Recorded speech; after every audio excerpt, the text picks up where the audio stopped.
오늘도 이 새벽에 주 앞에 나오신 분들을 진심으로 환영합니다. 찬송가 435장 찬양 드리겠습니다. 435장입니다. 나의 영원하신 기업 생명보다 귀하다. 나의 갈 길 다가도록 나와 동행하소서.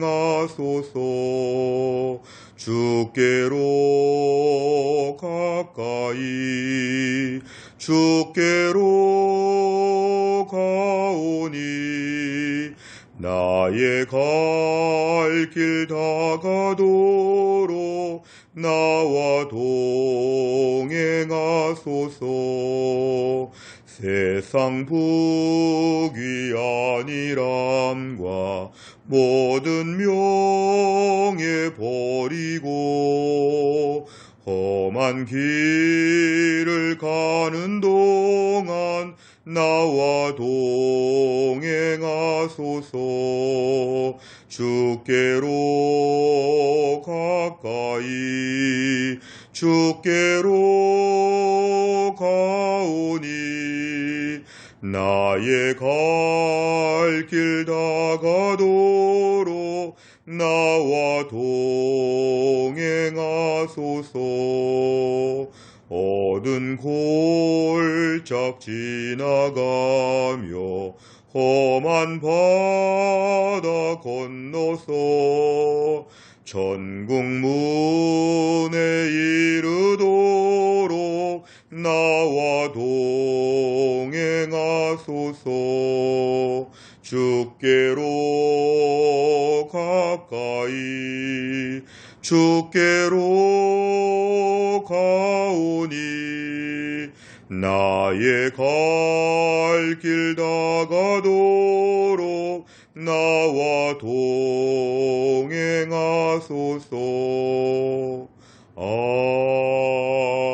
아멘. 하나님 말씀은 고린도전서 7장입니다. 고린도전서 7장 36절부터 40절까지입니다. 고린도전서 7장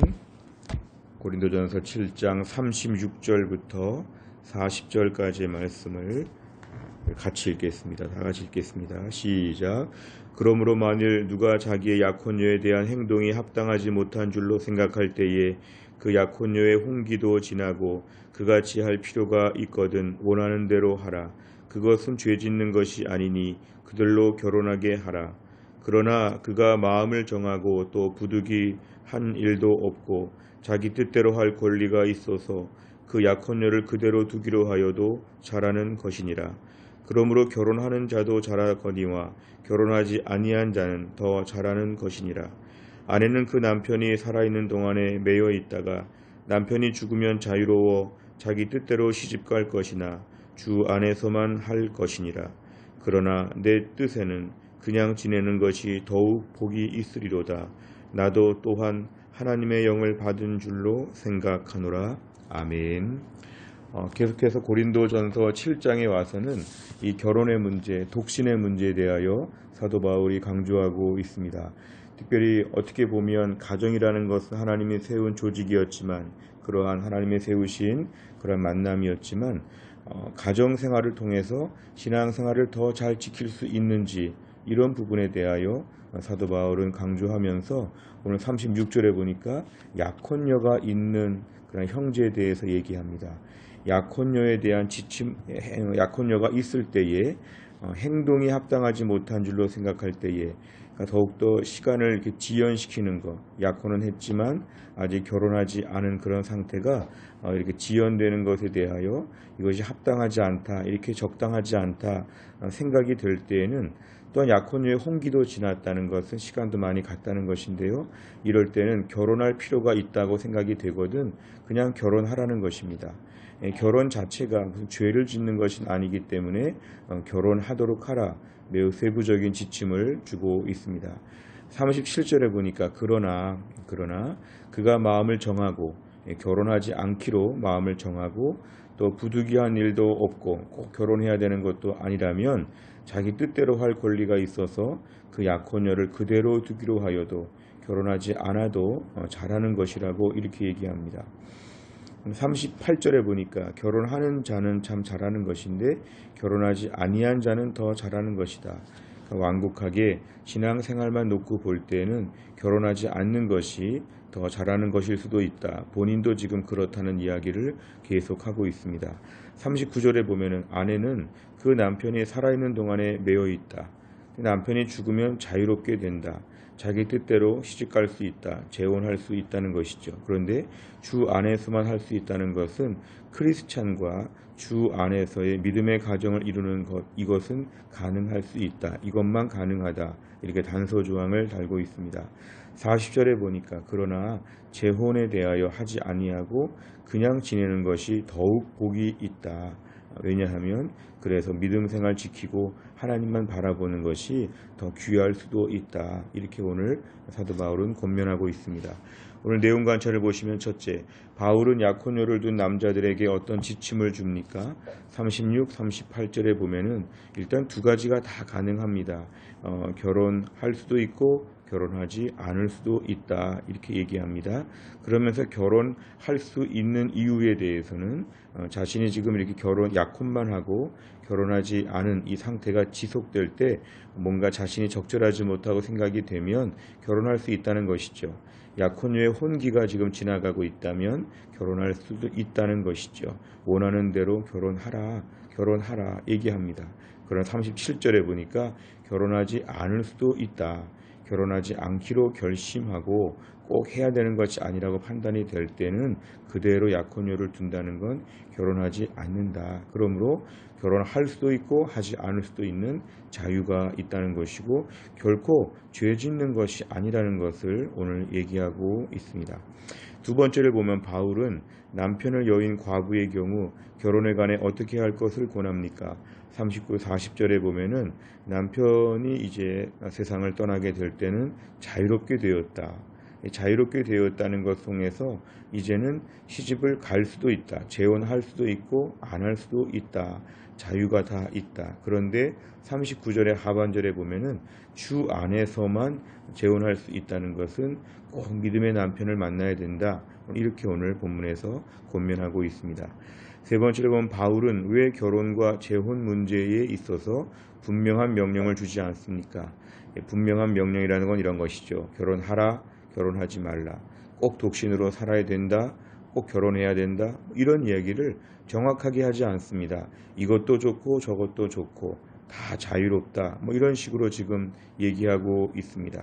왜냐하면 오늘 이 결혼 문제에 있어서 사실은 가정이라는 제도도 하나님이 주신 것이기 때문에 가정을 무조건 회피하는 것, 이것도 문제가 있다는 것입니다. 문제는 하나님이 각각의 사람에게 주시는 그런 자유가 있고 분별력이 있다는 것입니다.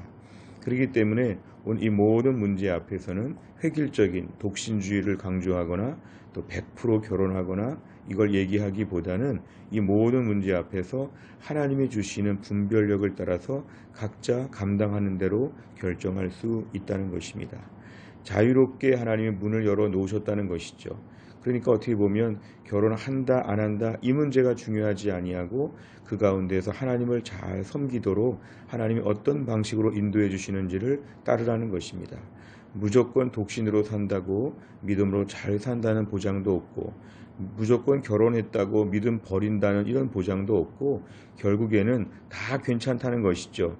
본질은 그 속에서 하나님을 잘 섬기느냐, 그 속에서 하나님을 잘 믿느냐, 이게 본질이기 때문에 이런 겉으로 보이는 결혼 독신의 문제 여기에 율법적으로 매이지 아니하고 그 안에서 내용적으로 내면적으로 하나님을 잘 섬기는 이런 결단을 하는 게 필요하다는 것입니다. 성령께서 마음에 감동을 주시고 양쪽 다 괜찮기 때문에 하나님을 섬기는 자유를 가지고 본인이 각각 결정하도록 문을 열어놓고 있습니다. 네 번째를 보시면 주 안에서 성령께서 주시는 내적 확신에 따라 분별력 있게 결정해야 한다는 바울의 권면을 보며 무엇을 느낍니까? 우리가 오늘 하나님 말씀을 볼 때 하나님 말씀이 때론 우리에게 매우 디테일하게 요구할 때가 있지만 어떨 때 하나님 말씀이 우리에게 원칙만 제시해 주실 때가 있습니다. 원칙, 하나님을 잘 섬기는 것, 하나님을 기쁘시게 하는 것, 매우 모호해 보이고 추상적으로 보이지만 하나님의 구체적인 부분은 우리에게 열어놓으신 자유입니다. 우리의 독신생활, 우리의 가정생활, 하나님 어떻게 감당해야 되는지 하나님 우리에게 각자에게 길을 열어주셨다는 것이죠. 문제는 그 안에서 우리 안에 내주하시는 성령께서 끊임없이 우리를 인도하여 주시고 결정할 수 있도록 지침을 주신다는 것입니다. 그렇기 때문에 오늘도 우리의 모든 선택의 문제에 있어서 하나님 우리에게 열어두신 자유를 인정하고 그 속에서 분별력 있게 결정하는 것이 필요합니다. 분별력 있게 결정할 때 마음의 전제는 둘 다 괜찮다는 전제입니다. 이렇게 할 수도 있고 이렇게 할 수도 있다. 독신으로 살 수도 있고 결혼할 수도 있다. 그런 겉모습에 대한 다 자유한 것이죠. 문제는 오늘도 이 속에서 하나님이 나에게는 무엇을 요구하시고 나에게는 무엇을 인도해 주시는지를 분별력 있게 따라가는 게 필요하다는 것입니다. 둘 다 괜찮지만 나에게는 어떤 길로 인도해 주시는지 오늘 저에게 가르쳐 주옵소서. 이러한 열린 태도가 필요하다는 것입니다. 혹시라도 우리의 삶 가운데 있어서 성령의 인도하심과 이런 내적인 분별력에 대하여 내가 좀 부족하다. 그렇다면 오늘 말씀을 통해 기도할 제목은 주 안에서 분별력을 우리에게 허락하여 주시고 율법적이고 획일적인 생각에 매이지 아니하고 어떻게 하든지 간에 그 속에서 본질만큼은 꼭 지킬 수 있도록 하나님 도와주옵소서. 이렇게 우리가 기도하시기를 바랍니다. 다섯 번째를 보면 내게 주어진 자유와 선택을 주 안에서 누리려고 애쓴 경험이 있다면 언제입니까? 하나님께서 허락하신 자유를 주 안에서 누리기 위해 결단해야 할 영역이 있다면 무엇입니까? 오늘도 우리의 삶 가운데서 하나님이 우리에게 열어주신 많은 다양성이 있습니다. 그 가운데서 우리가 오늘도 전천후 믿음이 필요하죠. 이 속에서도 하나님을 잘 경외합니다.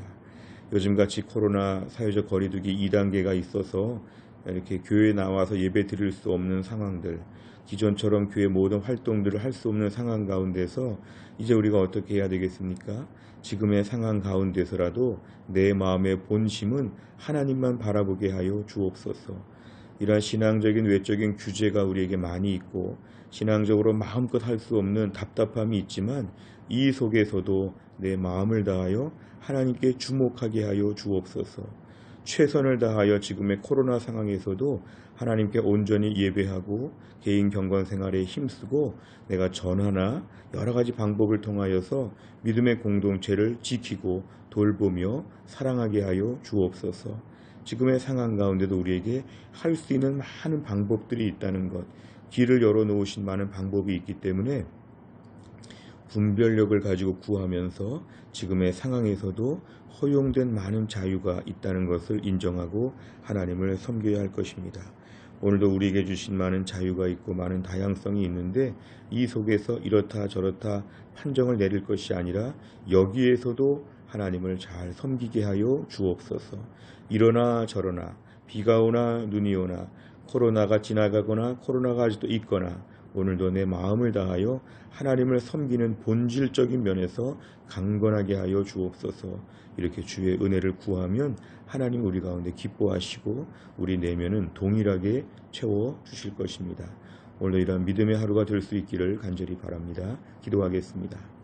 아버지 하나님 감사합니다. 오늘도 우리에게 이 아침에 깨어나서 하나님 말씀을 묵상하며 기도할 수 있는 귀한 시간을 허락하여 주심을 감사합니다. 이 코로나 시기에 우리의 삶에 많은 것이 달라지고 제한되고 규제가 되고 있지만 오늘도 이렇게 저렇게 겉모습은 많이 바뀌어가고 있지만 이 속에서 본질적인 내면의 자유로움을 허락하여 주시고 오늘도 이 속에서 하나님을 잘 섬기는 본질이 흐려지거나 훼손되지 않도록 하나님이 함께하여 주시옵소서. 하나님 아버지 오늘 본문의 말씀처럼 우리에게 자유로운 길을 많이 주시고 이러나 저러나 그 속에서 하나님만 잘 경외하는 것이 더 중요함을 역설하면서 더 하나님 결정적인 이러한 규제를 하지 하지 않는 것을 보았습니다.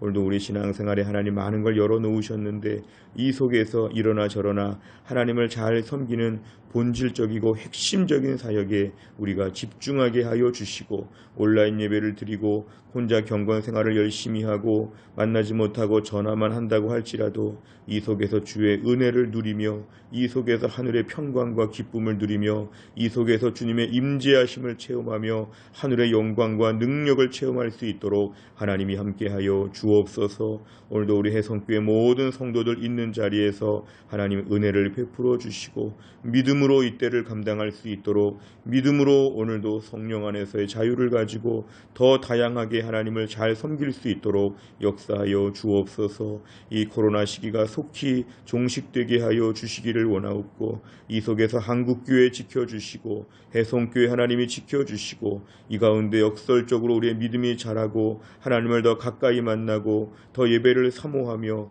믿음이 뜨거워질 수 있는 우리 모두가 되게 하여 주옵소서. 한날의 일정을 주님께 의탁하오며 예수님의 이름으로 기도하옵나이다. 아멘. 오늘은 저희가 화요일이 되었습니다. 화요일마다 교회가 기도하는 제목은 교회 지도자들을 위하여 기도합니다. 담임 목사, 교육자, 장로, 순장, 전도회장 이럴 때 중직자들 매우 중요합니다. 전체 성도들의 앞서 있는 이런 지도자들이 오늘도 잘 감당할 수 있도록 29번부터 42번까지 꼭 기도해 주시기를 바랍니다. 주기도문 하겠습니다. 하늘에 계신 우리 아버지여, 이름이 거룩히 여김을 받으시오며 나라 임하옵시며 뜻이 하늘에서 이룬 것 같이 땅에서도 이루어지이다. 오늘날 우리에게 일용할 양식을 주옵시고 우리가 우리에게 죄 지은 자를 사하여 준 것 같이 우리의 죄를 사하여 주옵시고 우리를 시험에 들게 하지 마옵시고 다만 악에서 구하옵소서. 대개 나라와 권세와 영광이 아버지께 영원히 있사옵나이다. 아멘.